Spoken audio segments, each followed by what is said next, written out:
Assalamu alaikum, my dear students. I hope all of you are doing well. Welcome to lecture number 9 of complete class 9 Computer Science FBIAC lecture series. आज की इस video के अंदर हम अपना एक और बहुत ही इंपॉर्टेंट टॉपिक चैप्टर नंबर 3 का according to both theory and PBA perspective discuss करने वाले हैं।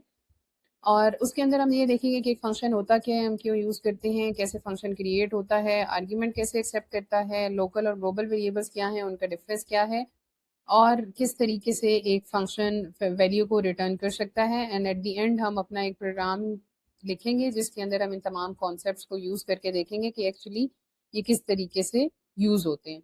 और डीबगिंग के कुछ मेन कॉन्सेप्ट्स हैं वो भी हम साथ अंडरस्टैंड कर लेंगे। जस्ट आपको पता होना चाहिए कि आप डीबग कैसे कर सकते हैं कोड को। So without wasting time let's start the video. First of all let's understand that what a function is. Basically function कहते हैं ग्रुप ऑफ स्टेटमेंट्स, और स्टेटमेंट से मुराद बेसिकली इंस्ट्रक्शंस हैं।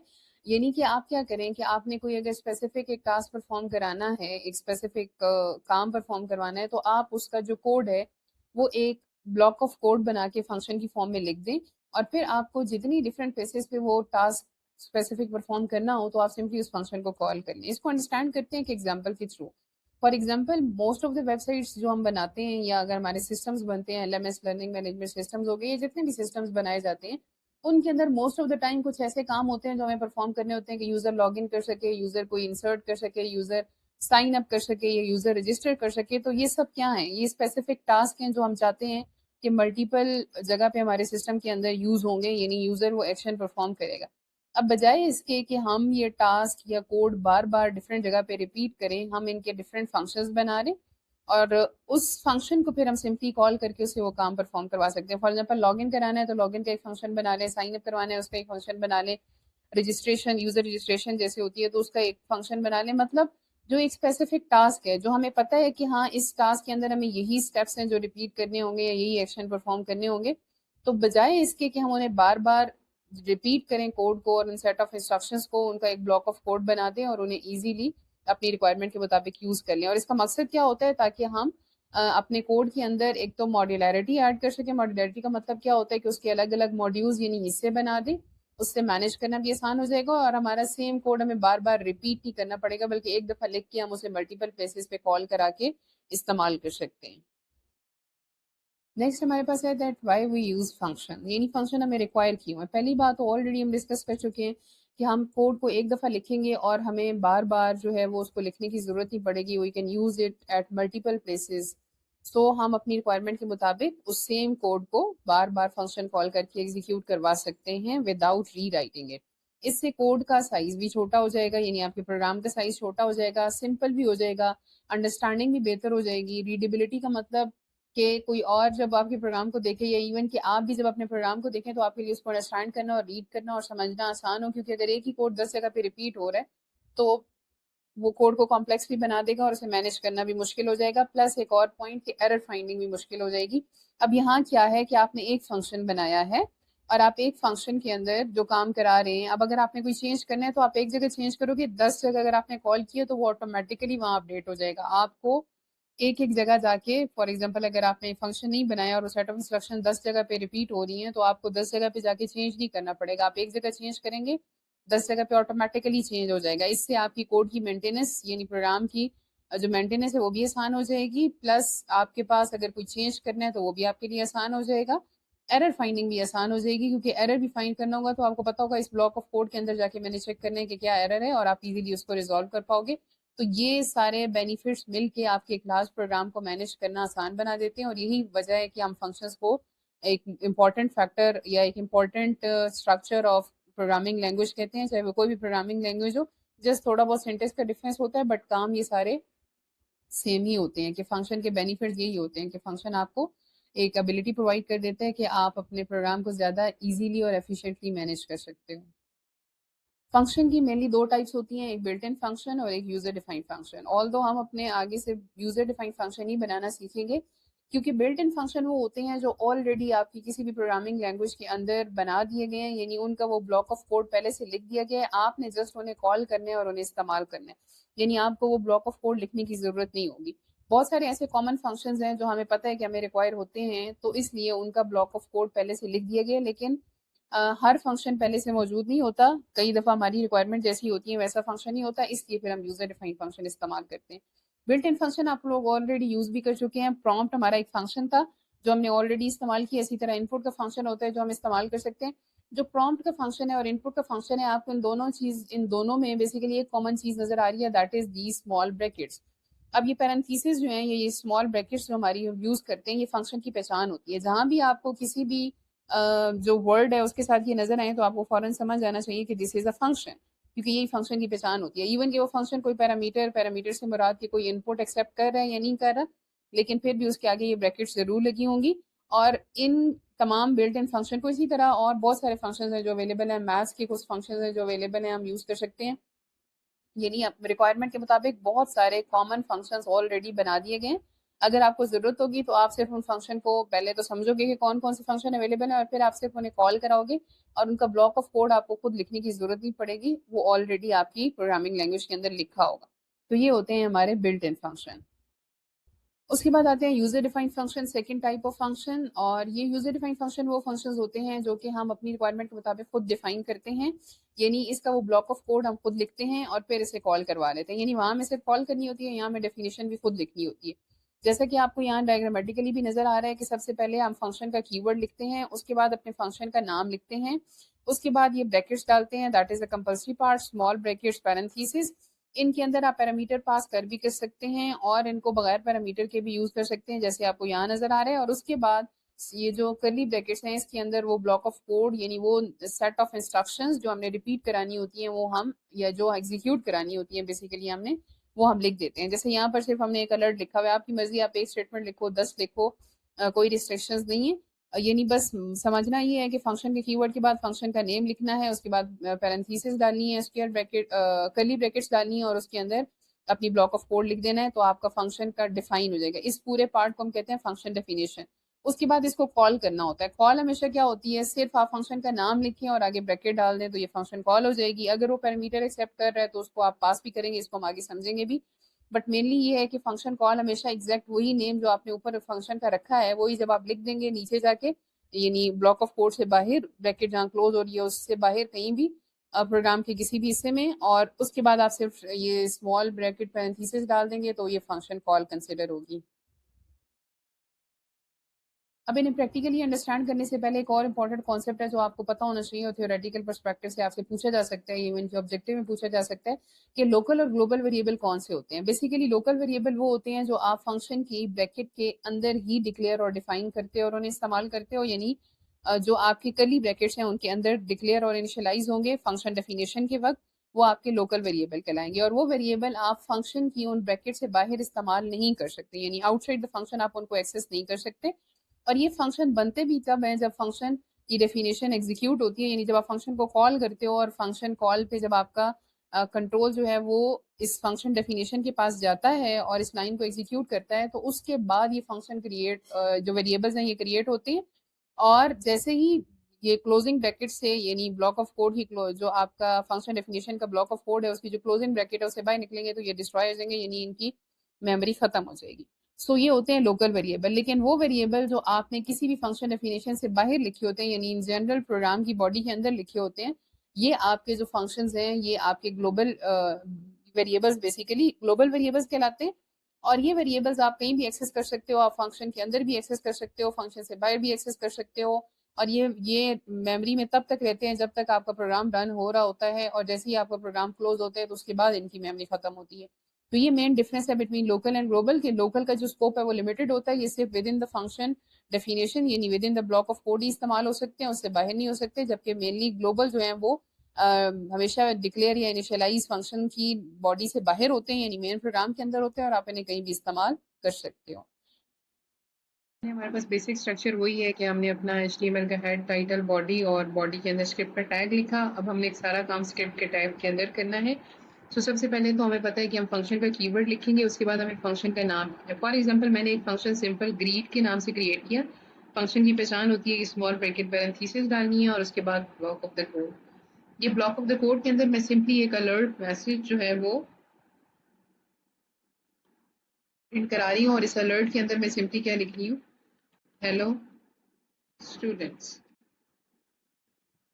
अब यहाँ पर और यहाँ आगे लिख देते हैं, चले वेलकम टू दिस लेक्चर, जो भी आप लिखना चाहें। अब यहाँ पर हम इसको अगर सिंपल डिस्प्ले कराना चाहते हैं तो क्या करें, हम कैसे इसको शो करें। ये तो फंक्शन है, फंक्शन कॉल कहाँ से होगी, और फंक्शन कॉल हम प्रोग्रामिंग के अंदर इस्तेमाल कैसे करते हैं, या इसका काम क्या होता है। मोस्ट ऑफ द टाइम हम HTML के अंदर अपना जो कोड लिखा होता है उसके थ्रू, जैसे फॉर एग्जांपल बटन बनाया है कोई और उसके थ्रू हम शो करना चाह रहे हैं। जैसे फॉर एग्जांपल यहाँ हम एक बटन क्रिएट कर लेते हैं। बटन का टाइप भी यूज कर सकते हैं, इनपुट का भी यूज कर सकते हैं। इनपुट का मैं आप लोग को ऑलरेडी पिछले लेक्चर्स के अंदर बता चुकी हूँ, तो आई थॉट कि आपको ये भी पता होना चाहिए कि आप इस तरीके से बटन भी क्रिएट कर सकते हो। और बटन के अंदर अब यहाँ पर फॉर एग्जांपल हम सिंपल ग्रीट का वर्ड लिख देते हैं या ग्रीटिंग्स लिख देते हैं। अब ये सिंपल क्या होगा, एक बटन की फॉर्म में शो होगा और उस बटन के ऊपर लिखा आएगा ग्रीटिंग्स। लेकिन उस बटन के ऊपर मैं शो कराना चाह रही हूँ कि जैसे ही ग्रीटिंग्स पे क्लिक हो तो ये वाला फंक्शन कॉल होना चाहिए। यानी वैसे तो इन जनरल में फंक्शन कॉल, यहाँ सिंपली फंक्शन का नाम लिखूँ ग्रीट और फंक्शन कॉल हो जाएगा, लेकिन मैं इस फंक्शन को यहाँ से कॉल नहीं कराना चाह रही, बल्कि मैं चाहती हूँ कि एक बटन हो जिस पे क्लिक हो तो उसके बाद ये जो हमारा फंक्शन है वो कॉल हो। तो बटन के अंदर एक ऑन क्लिक का इवेंट होता है, इनपुट में भी यही होता है और बटन में भी यही होता है। यानी आप इनपुट लिखोगे उसमें भी आप ऑन क्लिक इक्वल्स टू लिखोगे, और अगर बटन लिख रहे हो तो इसमें भी आप ऑन क्लिक इक्वल्स टू ऐसे ही लिखोगे। अब इस ऑन क्लिक के अंदर हम फंक्शन कॉल करेंगे, यानी कि जैसे ही बटन क्लिक होगा, फॉर एग्जाम्पल बटन बटन बना ग्रीटिंग का, जैसे ही क्लिक होगा तो ये ग्रीट का फंक्शन कॉल होगा और फंक्शन अपना जो काम परफॉर्म करना है वो करेगा। अब एक काम करते हैं, इसको सेव करके जल्दी से एग्जीक्यूट करके चेक करते हैं कि ये किस तरीके से काम करेगा। अब बेसिकली हमारे सामने एक बटन हमें शो होगा ग्रीटिंग का, जैसा कि आपको यहाँ पर नजर आ रहा है, और ग्रीटिंग पे जैसे ही मैंने क्लिक किया तो लिखा है hello student welcome to this lecture. और अब इस तरीके से हम सिंपली जो है वो अपना फंक्शन कॉल करा सकते हैं। यानी HTML के अंदर से ही आप अपनी स्क्रिप्ट के अंदर लिखे गए कोड को कॉल करवा सकते हो, और ये इसी तरह से बेसिकली स्क्रिप्ट यूज भी होता है आपकी प्रोग्रामिंग के अंदर। अब उसके बाद हमारे पास आते हैं फंक्शन विद आर्ग्यूमेंट्स। आर्ग्यूमेंट्स का मतलब ये है कि अभी तक हमने पीछे जितने भी डिस्कस किए तो वहां पर फंक्शन कोई जो पैरामीटर है वो एक्सेप्ट नहीं कर रहा था, यानी वो जो ब्रैकेट्स थी आपको खाली नजर आ रही थी। यहाँ आपको एग्जांपल्स नजर आ रही हैं दो, एक सम वाली और एक मैसेज शोर वाली, वही जो हमने पीछे डिस्कस की। अब यहाँ आपको ब्रैकेट के अंदर दो वेरिएबल्स नजर आ रहे हैं। सम के अंदर जो डायग्राम है उसके अंदर आपको एक्स और वाई नजर आ रहे हैं, यहाँ आपको करेंसी और अमाउंट नजर आ रहे हैं। यहाँ आपकी मर्जी है, आप अपनी रिक्वायरमेंट के मुताबिक कोई भी आर्ग्यूमेंट या पैरामीटर्स यहाँ पर लिख सकते हो। और अब सिर्फ ये डिफरेंस ये होगा कि अब यहाँ पर जब आप फंक्शन डेफिनेशन के अंदर आर्ग्यूमेंट से वेरिएबल बना दोगे तो इसका मतलब ये है कि अब यूजर आपको कोई इनपुट दे सकता है at the time of function call, और जो फंक्शन कॉल में वो इनपुट देगा उस इनपुट को आप यहाँ पर फंक्शन डेफिनेशन के अंदर कॉपी करके उसे जिस तरीके से प्रोसेस कराना चाहें आप करा सकते हैं। यानी अगर पहली एग्जांपल की बात करें जहाँ सम एक्स वाई है, तो इसका मतलब ये है कि जैसे फंक्शन कॉल में आप देख रहे हैं कि 4 और 5 पास हुआ, वो 4 और 5 जो है वो सम के पास गया, यानी 4 कॉपी हुआ एक्स के अंदर, 5 कॉपी हुआ वाई के अंदर, फिर एक्स और वाई प्लस होंगे यानी 4 प्लस 5 9 होगा, एस के अंदर स्टोर होगा। और फिर रिटर्न की एक स्टेटमेंट होती है। रिटर्न स्टेटमेंट बेसिकली क्या करती है कि आपकी वैल्यू जो वेरिएबल, फॉर एग्जांपल यहाँ रिटर्न एस है, ये रिटर्न एस इकट्ठा लिखा हुआ है लेकिन यहाँ स्पेस होनी चाहिए थी, रिटर्न फिर स्पेस एस। एस क्या है, एस के अंदर सम स्टोर है। अब ये एस वापस रिटर्न होगा, यानी ये वो वैल्यू जो सम की है वो लेके वापस आएगा, और वापस आके फिर यूजिंग असाइनमेंट ऑपरेटर ये रिजल्ट को असाइन होगा, और फिर रिजल्ट के अंदर हमारा आंसर आ जाएगा। तो रिटर्न स्टेटमेंट यूज करना भी आपकी रिक्वायरमेंट नहीं होती। जैसे आपको दूसरी एग्जांपल नजर आ रही है, इसमें रिटर्न नहीं है लेकिन यहाँ है। लेकिन रिटर्न का मतलब सिर्फ ये होता है कि फंक्शन जो है जब कॉल होता है तो कॉल के बाद वो जब वापस आता है कंट्रोल, तो एक आंसर लेके फंक्शन की बॉडी से बाहर आता है, और फिर उसे आप किसी भी रिक्वायरमेंट के मुताबिक अपने प्रोग्राम के अंदर इस्तेमाल कर सकते हो। जबकि सेकंड मैसेज शोर की एग्जांपल में आप देखें तो वहां पर जब हमने फंक्शन को कॉल किया तो जो करेंसी और अमाउंट पास हुई वो सिंपली अलर्ट के मैसेज के थ्रू डिस्प्ले हो जाएगी, जबकि वो कोई मतलब रिटर्न नहीं होती। तो रिटर्न करना जरूरी नहीं होता, अगर रिटर्न होगा तो फिर आप उसे फंक्शन कॉल पे वापस लाओगे और वापस आके किसी वेरिएबल के अंदर स्टोर भी करोगे जैसे कि रिजल्ट के अंदर किया। लेकिन अगर ऐसा नहीं है तो सिंपली फंक्शन कॉल होगा और वो वहीं पर प्रोसेस करके उसको खत्म कर देगा, वापस कुछ भी लेके नहीं आएगा। तो so it's these are all the concepts, but it's all depends on your requirement. आप इन तमाम कॉन्सेप्ट्स को अपनी रिक्वायरमेंट के मुताबिक किसी भी तरीके से इस्तेमाल कर सकते हो। अब इसकी भी एक एग्जांपल जल्दी से रन करके चेक कर लेते हैं कि ये किस तरीके से काम करता है। ओके, तो जैसा कि आप देख रहे हैं कि यहाँ पर हमारा जो फंक्शन है वो कोई आर्ग्यूमेंट एक्सेप्ट नहीं कर रहा, और जैसा कि अभी हमने डिस्कस किया कि हम अपने फंक्शन को कोई आर्ग्यूमेंट पास कर सकते हैं या वो पैरामीटर्स पास कर सकते हैं जो वो एक्सेप्ट करेगा और उस पर काम करेगा। यानी फॉर एग्जांपल यहाँ मैं एक वेरिएबल नेम लिख देती हूँ, नेम। तो इसका मतलब क्या है, अब नेम अब एक आर्ग्यूमेंट या पैरामीटर बन गया है जो कि कॉल में, अगर फॉर एग्जांपल जैसे यहाँ मैं लिख देती हूँ अली, तो इसका मतलब ये है कि अब अली यहाँ से कॉल के टाइम पे पास होगा और नेम की वेरिएबल के अंदर कॉपी होगा, और अब इस वाली बॉडी के अंदर मैं जिस तरीके से भी इसे इस्तेमाल करना चाहूँ, अपनी रिक्वायरमेंट के मुताबिक डिस्प्ले कराना चाहूँ, प्रोसेस कराना चाहूँ, मैं प्रोसेस करा सकती हूँ। यानी ये ब्लॉक ऑफ कोड या जो सेट ऑफ इंस्ट्रक्शंस होंगी, अब उसके अंदर हम इस अली के वर्ड को अपनी रिक्वायरमेंट के मुताबिक इस्तेमाल कर सकते हैं। यानी बेसिकली स्टूडेंट की जगह मैं अली डिस्प्ले कराना चाह रही हूँ, तो ये कैसे होगा? फॉर एग्जाम्पल यहाँ पर मैं हेलो ही लिखूँ, लेकिन इसके बाद प्लस डाल के मैं यहाँ पर लिख दूँ नेम, तो यहाँ क्या होगा कि अली जो नेम में पास होगा वो सिंपली यहाँ डिस्प्ले हो जाएगा, और उसके बाद प्लस करके हम यहाँ आगे ये शो करा देंगे। यानी अब लिखा आएगा हेलो, उसके बाद जो भी आप यहाँ से पास करोगे वो जो नेम के अंदर कॉपी होगा वो यहाँ पर डिस्प्ले होगा, और उसके बाद लिखा आएगा वेलकम टू दिस लेक्चर। यानी हेलो, फॉर एग्जाम्पल अली पास किया तो अली, कोई और नाम पास करूंगी तो वो शो होगा, और उसके बाद वेलकम टू दिस लेक्चर लिखा आएगा। तो इसका फायदा ये होता है कि अब आप फंक्शन को अपनी गिवन इनपुट के मुताबिक जिस तरीके से यूज करना चाहो तो आप यूज कर सकते हो। तो इसको दोबारा से रिफ्रेश करते हैं और वापस जाते हैं और ग्रीटिंग पे क्लिक करते हैं, तो अब आप देख सकते हो ये फिर भी वही लिखा रहा है। इसको क्लोज करते हैं और इसको दोबारा से स्टॉप करके रन करते हैं, क्योंकि अक्सर ये फिर डीबग नहीं करता, यानी अपडेट कोड उठाता नहीं है, तो उसको हमें दोबारा करना पड़ता है। सो ग्रीटिंग पे क्लिक किया और अब आप देख सकते हो hello Ali, welcome to this lecture. अब वही बात कि स्पेसेस नहीं आ रही, तो स्पेसेस के लिए हमें सिंपली क्या करना होगा, हेलो के बाद भी स्पेस, वेलकम से पहले भी स्पेस, अदरवाइज NBPS भी कर सकते हैं। लेट्स सी कि अब इसने अपडेटेड कोड उठाया या नहीं। नहीं अभी तक, क्योंकि वो फिर हमें क्लोज करके दोबारा करना पड़ेगा। लेकिन चलें, एटलीस्ट आपको समझ में आ गया कि आप किस तरीके से कर सकते हो। इसको स्टॉप कर देते हैं। अच्छा, अब यहाँ हमने एक और चीज़ भी डिस्कस की थी कि हम जो है वो रिटर्न भी करा सकते हैं, और यूजर की इनपुट यहाँ आप देख रहे हो। अब अली भी तो फिक्स्ड ही है, अगर मैं अली लिख रही हूँ तो अली पास होगा। मैं अगर यहाँ पर कोई और वर्ड बिलाल, सना, कुछ भी लिखूंगी तो जो लिखूंगी वो फिक्स होगा। लेट्स सपोज मैं ये चाहती हूँ कि यूजर जो मतलब यूजर से मैं इनपुट लूँ, उससे पूछूं और जो नाम वो एंटर करे वो यहाँ डिस्प्ले हो। यानी हम यूजर से इनपुट लेके डिस्प्ले करें, तो वो काम हम कैसे कर सकते हैं? वो काम करने के लिए हमें क्या करना होगा कि हम यहाँ पर एक काम करते हैं कि एक और फंक्शन बनाते हैं इसी के अंदर, फंक्शन, और उस फंक्शन का नाम रखते हैं आस्क यूजर। यानी सिंपली वो कुछ नहीं करेगा, यूजर आस्क यूजर। और इस आस्क यूजर के फंक्शन के अंदर हम क्या करते हैं, अपना एक वेरिएबल बनाते हैं यू नेम, यानी यू अंडरस्कोर नेम, यानी यूजर नेम का, और यूजर से इनपुट लेते हैं, प्रॉम्प्ट के थ्रू ले लेते हैं क्योंकि हम प्रॉम्प्ट ही स्टडी करते आ रहे हैं, और प्रॉम्प्ट के अंदर लिखते हैं इंटर यूर नेम, और वो नेम जो है वो यू नेम के अंदर स्टोर हो जाएगा। बट यहाँ क्वेश्चन ये है कि मैं यहाँ से ग्रीट के फंक्शन को कॉल नहीं करूंगी, मैं आस्क यूजर के फंक्शन को कॉल करूंगी। नाम वही रखना है जो हमने वहां रखे, और आई गेस वहां हमने यू कैपिटल डाला था, तो हम कैपिटल डालेंगे और फंक्शन लिखेंगे yes।